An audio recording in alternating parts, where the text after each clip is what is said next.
เจ็บเป็นอุ่นแนวลั่นย่างบ่ได้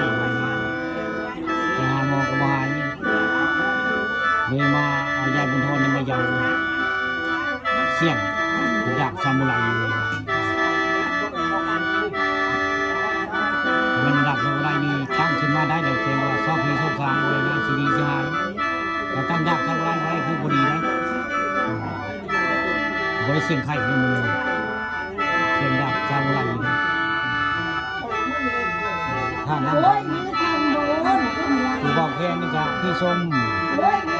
เป็นคนลงคำตะวันการเลยผมดูบอกแค่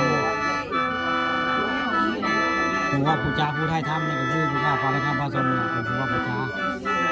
เป็นผู้ไทยทำแล้วก็มาภาพ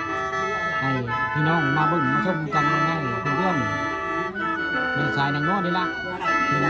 ถ้าบึ้งข้างฟ้าทั้งข้าพาสมกัน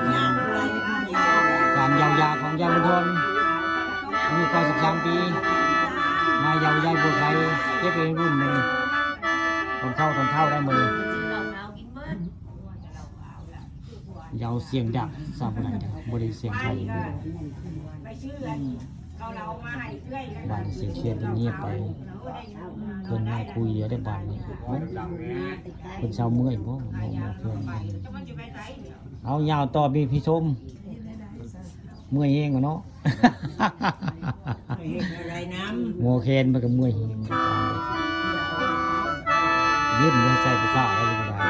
พี่ชมนะจับตัดเพื่อนได้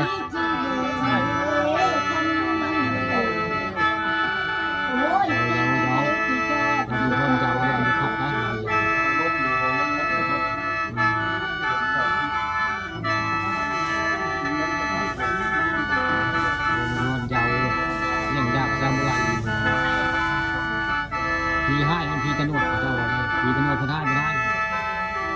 เหตุใจคนไหนไม่มาเหตุใจในแนวบุคคลนะจะมีในร่วมเลยแล้วไม่ก็จะดีนะโดยย่อมได้ย่อมพิจารณาละมันไม่ได้สายยางก็เช่นนั้นไปปั่นเพื่อนวันนี้สายยางสายตะนวดว่าปูยางเลยนะมันจะได้เงินขายปั่นยางไหนเงินจะให้ลูกชายเพิ่มของเรา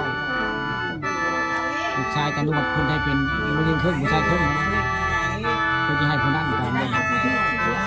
ผู้ชายก็สันมันยิงก็สันนะผู้ชายพี่หนวดพี่หนวดนี่เป็นเสี่ยวของตาหน้าเลยเสี่ยวตาหน้าไม่ได้เลยตำรวจไอ้เสี่ยวผู้ว่านี่เพิ่งไปโรงไหวโดยยีลูกนี่นะแต่ว่าโรงแต่โรงวิญญาณนะครับเลยมาให้เหตุยาไข่อยู่บริดีจะเป็นเงินเนี่ยยังทนมันยาวเสียงดับซามู